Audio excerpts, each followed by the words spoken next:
السلام علیکم ورحمۃ اللہ وبرکاتہ۔ میں رمشا بنت صابر آج آپ لوگوں کے لیے لے کر آئی ہوں ایک نئی ویڈیو جو کہ ریلیٹڈ ہے 6 صفاتوں کے مذاکرے سے۔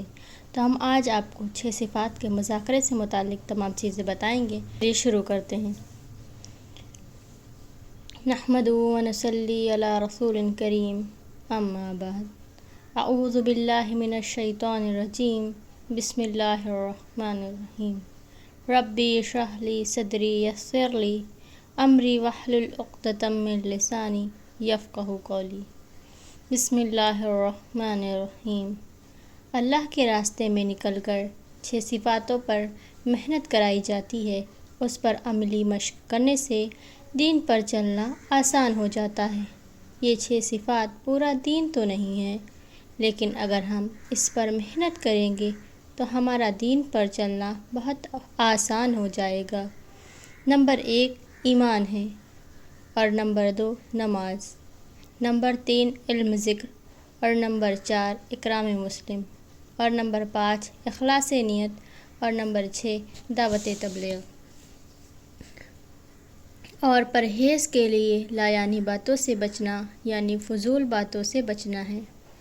ہمیں ان 6 صفاتوں کی دعوت ہر حال میں دینا ہے، یعنی ہر وقت دینا ہے، ہر جگہ دینا ہے، ہر حال میں دینا ہے، ہر ایک کو دینا ہے، ہر عمل سے دینا ہے۔ کوئی بھی شخص ایمان کے بغیر اللہ تک نہیں پہنچ سکتا، نماز کے بغیر اللہ کے حق کو ادا نہیں کر سکتا، علم کے بغیر اللہ کی مرضی کو جان نہیں سکتا، ذکر کے بغیر اللہ کے حق کو ادا نہیں کر سکتا، اکرام کے بغیر کچھ بھی بچا کر لے جا نہیں سکتا، اخلاص کے بغیر اللہ سے کچھ لے اور چاہ نہیں سکتا، اور دعوت تبلیغ کے بغیر انسانیت کو کچھ دے نہیں سکتا۔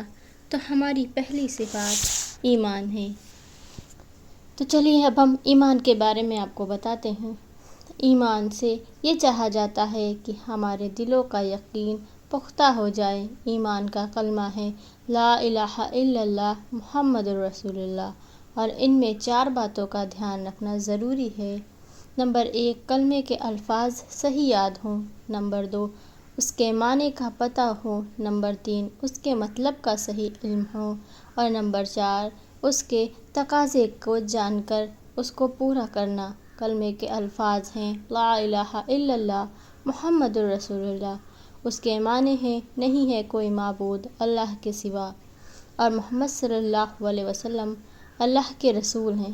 لا الہ الا اللہ کا مطلب ہے مخلوق کا کوئی بھی شخص کچھ بھی نہیں کر سکتا اللہ کے بغیر، اور اللہ ہمارا سب کچھ کر سکتا ہے مخلوق کے بغیر، یعنی ساری کی ساری مخلوق اللہ کی محتاج ہے، مگر اللہ مخلوق کے کسی بھی شے کا محتاج نہیں ہے۔ اور اگر دنیا اور جہاں کے انسان اور جنات مل کر بھی اگر ایک شخص کو نفع پہنچانا چاہیں، اور اگر اللہ اسے نفع پہنچانا نہیں چاہتا تو وہ بھی مل کر اس کو نفع نہیں پہنچا سکتے۔ اس بات کا یقین ہمارے دلوں میں آ جائے۔ اور کلمے کا دوسرا جز ہے محمد رسول اللہ، یعنی محمد صلی اللہ علیہ وسلم کے طریقوں اور ان کی بتائی ہوئی باتوں اور ان کی سنتوں میں ہی ہمیں تمام انسانوں کی 100% کامیابی ہے، دنیا کی بھی اور آخرت کی بھی۔ اور ان سے ہٹ کر دنیا میں جتنے بھی طریقے ہیں ان میں ہمارے لیے دنیا اور آخرت کی 100% ناکامی ہے۔ اللہ کے یہاں وہی عمل مقبول ہے جو حضرت محمد صلی اللہ علیہ وسلم کے طریقے کے مطابق کیا گیا ہو۔ اللہ نے اپنے محبوب سے فرمایا کہ آپ صلی اللہ علیہ وسلم کہہ دیجئے کہ اگر تم میں اللہ سے محبت کرنا چاہتے ہو تو تم میری اتباع کرو، میری فرمانبرداری کرو۔ اگر تم ایسا کرو گے تو اللہ تم سے محبت کرے گا اور تمہارے تمام گناہ بخش دیے جائیں گے، کیونکہ اللہ بہت بخشنے والا اور رحم کرنے والا ہے۔ اور دوسری یہ کہ ایک حدیث پاک کا خلاصہ ہے، جس زمانے میں دین میں مٹ رہا ہوگا اس وقت ایک سنت طریقے کو زندہ کرنا، اس دور میں ایک بھی سنت طریقے کو زندہ کرنا 100 شہیدوں کے برابر ہے۔ اور کلمے کا تقاضا کیا ہے؟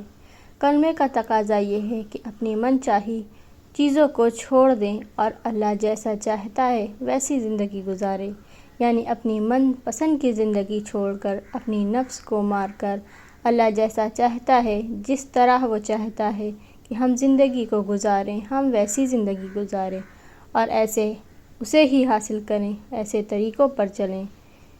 تو اس کے حاصل کرنے کا طریقہ کیا ہے؟ اس کو حاصل کرنے کا طریقہ یہ ہے کہ ہم ایمان کی صفت کو زندگی میں لانے کے لیے ہم کو نئے لائن کی محبت کرنی ہوگی۔ نمبر 1 یہ ہے کہ امت میں چل کر ایمان کی دعوت دینی ہے، یعنی لوگوں کو ایمان کے بارے میں خوب بتانا جائے۔ اور نمبر 2 حضور اقدس صلی اللہ علیہ وسلم کا ارشاد ہے، قسم اس ذات کی جس کے قبضے میں میری جان ہے، کہ اگر تمام زمین اور آسمان اور ان کے درمیان کی تمام چیزیں ایک پرلے میں رکھ دی جائیں اور لا الہ الا اللہ کا ایک پرلے میں رکھ دیا جائے لکھ کر، تو وہی پرلا وزن میں بھاری ہوگا۔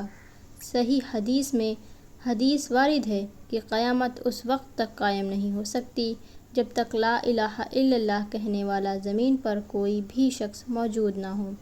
دوسری حدیث میں آیا ہے کہ جب تک اللہ اللہ کہنے والا زمین پر رہے گا قیامت نہیں آئے گی۔ حضرت زید بن ارقم رضی اللہ تعالیٰ عنہ فرماتے ہیں کہ حضور اقدس صلی اللہ علیہ وسلم نے فرمایا کہ جو شخص اس اخلاص کے ساتھ لا الہ الا اللہ کہتا ہے وہ جنت میں داخل ہوگا۔ کسی نے پوچھا کلمہ کا اخلاص کی علامت کیا ہے؟